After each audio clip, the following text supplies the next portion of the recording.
Companies Act 2013 Preliminary. Question number 1. A company is incorporated on 15th August 2023. As per the Companies Act 2013, when will its first financial year end? अगर company 15 अगस्त 2023 को incorporated होता है तो अगले साल 31 मार्च 2024 को क्या होगा? कंपनी का फाइनेंशियल ईयर एंड होगा। तो आंसर हो गया 1 का ए। इसको थोड़ा सेक्शन पढ़ लेते हैं।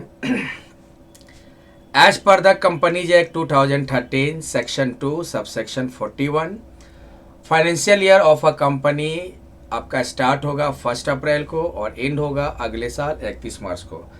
तो हमारा फाइनेंशियल ईयर होता है 1 अप्रैल मान लो 2023 को स्टार्ट होगा और 31 मार्च 2024 फाइनेंशियल ईयर क्या होगा? एंड होगा। अब मान लो सपोज करो कि कंपनी इनकॉर्पोरेटेड होती है मान लो 1 मई 2023 को, तो फाइनेंशियल ईयर एंड होगा आपका 31 मार्च 2024। अगर मान लो कंपनी इनकॉर्पोरेटेड होती है 15 जून 2023, तो फाइनेंशियल ईयर एंड होगा 31 मार्च 2024। ये तो क्लियर है, सभी को पता है। अगर कंपनी इनकॉर्पोरेटेड होता है 1 अप्रैल 23 को, तो 31 मार्च 24 को फाइनेंशियल ईयर एंड होगा। अगर कंपनी 20 सितंबर 2023 को इनकॉर्पोरेटेड होगा तो फाइनेंशियल ईयर एंड होगा 31 मार्च 2024 को। ये तो सभी को पता है। अब एक इम्पोर्टेंट चीज़ है, इम्पोर्टेंट बात है, उसको ध्यान में रखिएगा। Important point, if the company is incorporated on or after 1 January of the given year, it's first financial year can extend until 31 March of the next year. अब मान लो और कंपनी इनकॉर्पोरेटेड होता 1 जनवरी या उसके बाद, मान लो 2 जनवरी को, 2 जनवरी 2024 को, तो क्या फाइनेंशियल ईयर एंड होता है 31 मार्च 24 को? कहेंगे नहीं, फाइनेंशियल ईयर एंड होता आपका नेक्स्ट ईयर 31 मार्च 2025। तो ये ध्यान रखिएगा कि अगर उसी पीरियड में 1 जनवरी या उसके बाद कंपनी इनकॉर्पोरेटेड होता है तो उसके अगले साल आपका फाइनेंशियल ईयर 31 मार्च को एंड होगा। तो मान लो इस क्वेश्चन में रहता कि कंपनी जो है 5 जनवरी 2024 को इनकॉर्पोरेटेड होता है तो वो फाइनेंशियल ईयर कब एंड होता? तो अगले साल यानी कि 31 मार्च 2025 को फाइनेंशियल ईयर एंड होता। तो उस केस में आंसर क्या हो जाता? सी हो जाता। लेकिन अभी के हिसाब से हमारा क्वेश्चन क्या है कि 15 अगस्त 2023 को कंपनी इनकॉर्पोरेटेड हुआ है तो अगले साल यानी कि 31 मार्च 2024 को फाइनेंशियल ईयर एंड होगा। लेकिन अगर 1 जनवरी या उसके बाद कंपनी इनकॉर्पोरेटेड होता तो उस केस में अगले साल 31 मार्च 25 को कंपनी का फाइनेंशियल ईयर एंड होता, तब सी आंसर होता है। तो फिलहाल क्वेश्चन के हिसाब से आंसर क्या हो गया? A. Next, which section of the companies act 2013 defines the term financial year? कौन सा सेक्शन था? तो कंपनी एक्ट का सेक्शन 2 सबसेक्शन 41 अभी हमने डिस्कस किया, तो 2 का आंसर हो गया बी। तीसरा नंबर है, if a company wants to adopt a financial year different from 1 April to 31 March, it needs approval from. अगर कंपनी चाहती है कि फाइनेंशियल ईयर हो 1 अप्रैल से 31 मार्च ना होकर कोई दूसरा डिफरेंट फाइनेंशियल पीरियड हो, तो इसके लिए उसको किससे अप्रूवल की जरूरत पड़ेगी? Central government. याद रखिए 3 का हो जाएगा बी, सेंट्रल गवर्नमेंट से अप्रूवल की जरूरत पड़ती है। Next, as per section 2 subsection 85 of companies act 2013, a small company is defined as a company that fulfills the following 2 conditions। Section 2 subsection 85 क्या है? स्मॉल कंपनी को डिफाइन किया गया है। स्मॉल कंपनी के लिए 2 कंडीशन फुलफिल करने होते हैं। 2 कंडीशन क्या है? कंडीशन नंबर 1 है कि पेड अप शेयर कैपिटल जो है वो 4 करोड़ से अधिक नहीं होना चाहिए, और सेकेंड कंडीशन है कि वो पिछले फाइनेंशियल ईयर में उस कंपनी का टर्नओवर 40 करोड़ से अधिक नहीं होना चाहिए। अगर ये दोनों कंडीशन फुलफिल हो रहा है तो कह सकते हैं कि वो कंपनी क्या हो गया? स्मॉल कंपनी हो गया। तो चलो कुछ क्वेश्चन करते हैं। What is the maximum paid up share capital limit for a company to qualify as a small company? कौन सा होगा? 4 करोड़। हालांकि इसमें भी एक देखना, ये इफेक्ट हुआ 15 सितंबर 2022 से। उससे पहले क्या था? Maximum paid up capital 2 crore से अधिक नहीं होना चाहिए था, लेकिन अब बढ़ाकर 4 करोड़ कर दिया गया। तो आंसर हो जाएगा 4 करोड़। 5th नंबर है, As per section 2 subsection 85 of the Companies Act 2013, what is the turnover limit for a company to be considered as a small company? Turnover का लिमिट क्या है? तो प्रीवियस फाइनेंशियल ईयर में 40 करोड़ से अधिक नहीं होना चाहिए। आंसर हो गया सी 5 का। 6. Which of the following is not eligible to be classified as a small company?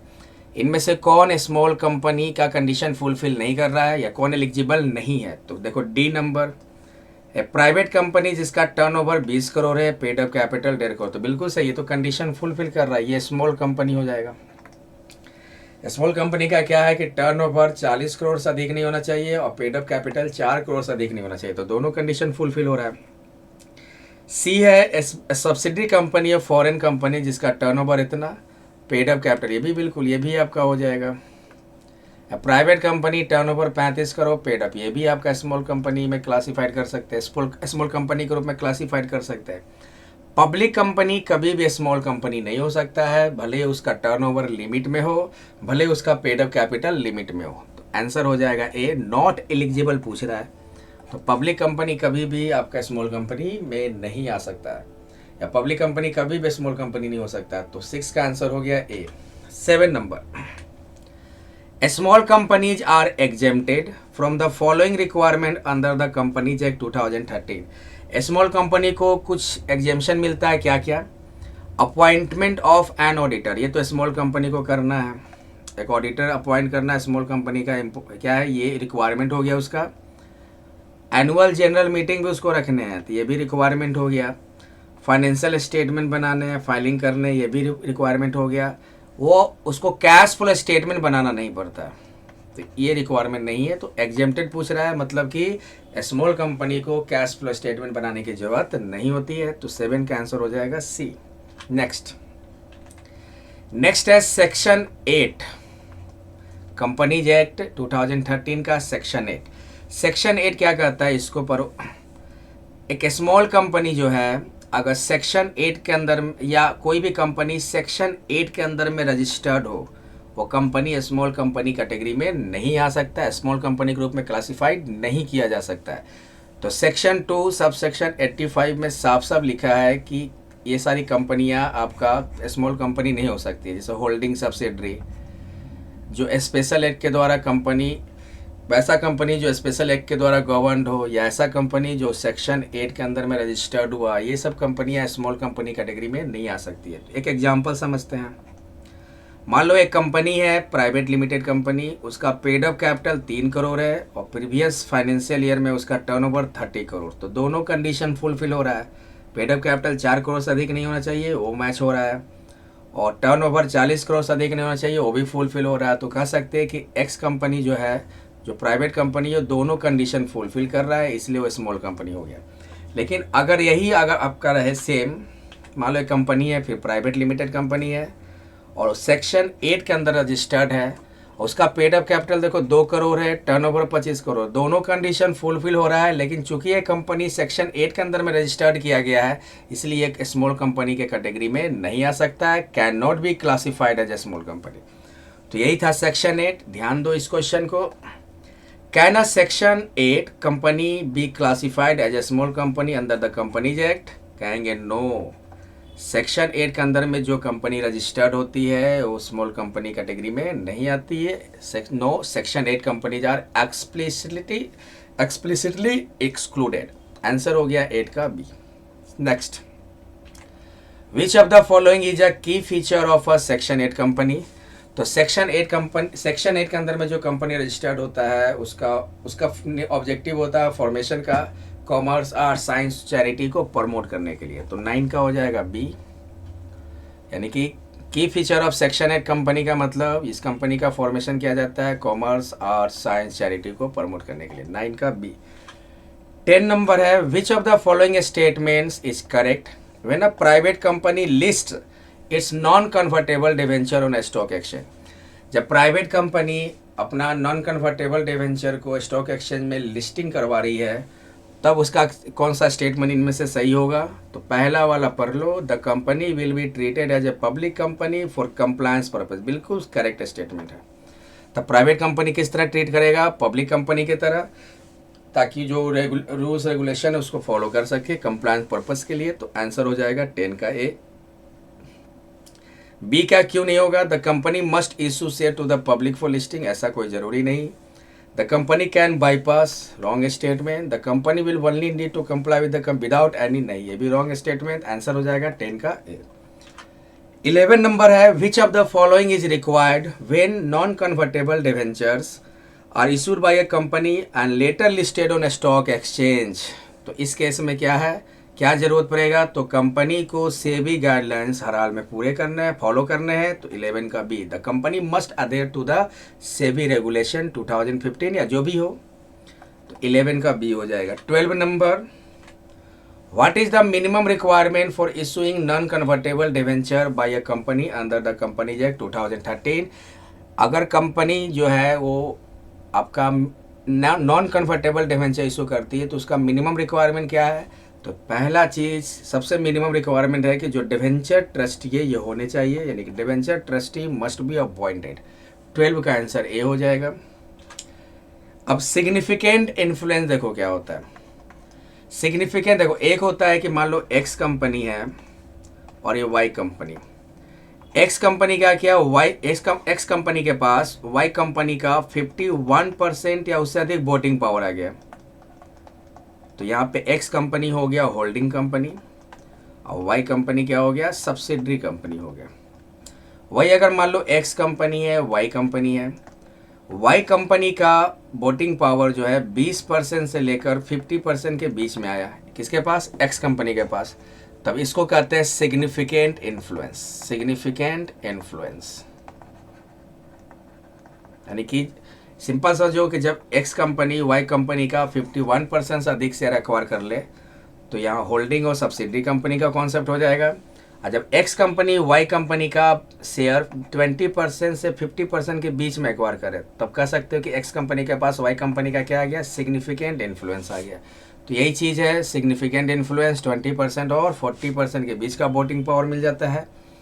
तो चलो इस पर कुछ क्वेश्चन करते हैं। Which of the following best defines significant influence under the Companies Act 2013? The power to control the company's policy? नहीं, इसके लिए आपका चाहिए क्या चाहिए, 51% वोटिंग पावर कम से कम चाहिए। तो ये सिग्निफिकेंट इन्फ्लुएंस में नहीं आएगा। सी नंबर है, the power to make decision for the company, ये भी नहीं होगा। इसके लिए भी आपको होल्डिंग कंपनी बनना पड़ेगा, उसका 51% शेयर एक्वायर करना पड़ेगा। The ability to appoint all the board of director, ये भी नहीं होगा। कौन सा होगा, B number, the ability to participate in the company's financial and operating decision. यानी कि जब आप सिग्निफिकेंट इन्फ्लुएंस हो, यानी कि उसका 20% से लेकर 50% के बीच का वोटिंग पावर आपके कंट्रोल में है, आप उसका 20% से लेकर 50% तक का शेयर एक्वायर कर लिए हो, तो कंपनी के पास होता है, उस एबिलिटी हो जाती है कि उस जिस कंपनी का वो वोटिंग पावर एक्वायर किया है, क्या कहते हैं, उसका डिसीजन में वो पार्टिसिपेट कर सके। तो बी आंसर होगा सिग्निफिकेंट इन्फ्लुएंस का। ए सी डी आपका हो जाएगा होल्डिंग कंपनी का।